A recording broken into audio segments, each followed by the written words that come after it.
On Tuesday, May 20th, the Norman City Council approved an amended arena phasing plan. This compromise amended plan addresses council members' angst about being sued by the OU Foundation while delaying the phasing plan's effective approval date. As amended, approval of the phasing plan is triggered if and when the Supreme Court rejects the Arena TIF Referendum Petition appeal, or if the original city TIF ordinance is approved by a citywide vote of Norman. Arguably, the best moment of this council meeting was what Mayor-Elect Holman said during his comments. It's exactly what many of us have been thinking for the last 9 months. Watch all of Stephan Holman's 5 minutes of truth and frustration. This is what community leadership looks like, folks. On July 1st, 2025, Tyler Holman will be sworn in as Norman's next mayor.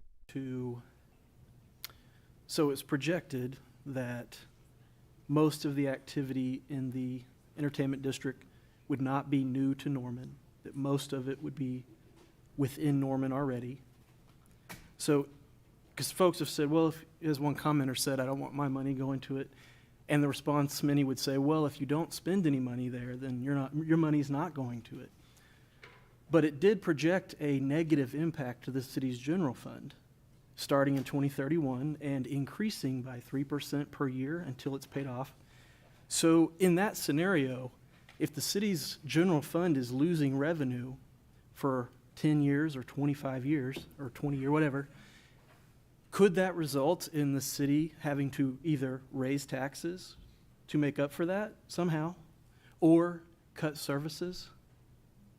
So in effect, if the city's general fund is negatively impacted by the Rock Creek Entertainment District, TIF, could it impact people who live in Norman that do not shop in that area because of services being cut or the city having to raise revenue some other way to make up for that loss? Yes.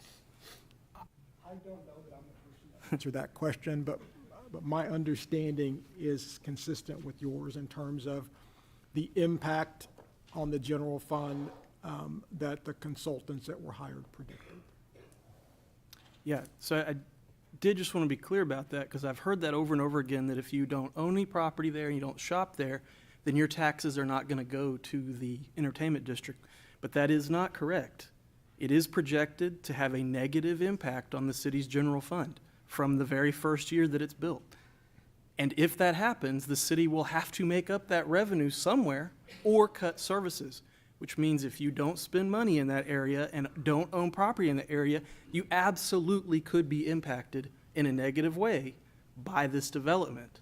And so I just want to be real clear about it because I just keep seeing it over and over again, that if you don't shop there, it doesn't cost you anything. Yes, it does. And that false information has got to stop being spread. And so I just want to be real clear about it. It's really unfortunate that we're even here today, this afternoon at 2 and now 3:30. We shouldn't be in this position. This could have been voted on by the people in spring of last year.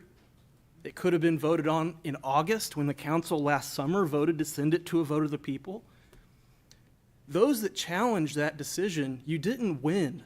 You did not create more positivity for this project by stopping a vote of the people. I just want to be really clear about that nothing you have done has created a positive image of yourselves or this entire project. It has created animosity and negativity and resentment in this city that is going to last for years. And so we could have voted on this as a public 3 times by now, and it would have been decided and done one way or the other. But no, it has to keep getting just drawn out and creating more animosity and more negativity and taking up more time of this council and this public. There is no win in this situation now. It's a loss for Norman either way because of having to go through this process. And it could have been avoided by sending it to a vote of the people, even though it didn't require it. It was the right thing to do, and we knew from the beginning it was going to be the only way to really resolve this issue once and for all. That if the council voted 5-4 late at night to approve this, there was going to be litigation and petitions and potentially going to the Supreme Court. And even if the Supreme Court upholds Judge Virgin's ruling, it's not a win.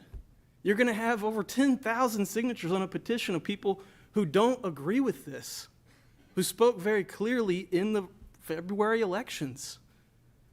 You know, this is not a good thing for our community. There's no way to spin this as being a positive for our community from this point out. It's not. And so I don't think we should be here. I don't think we should be having to make any decision about this issue until the Supreme Court makes a decision. But I agree that we are in this situation. I do think that the amendment presented does address the concerns that we have about approving this phasing plan before litigation is wrapped up. So I am going to support it. But again, I just want to express my frustration at this entire process and the fact that we should not even be here today. Thank you.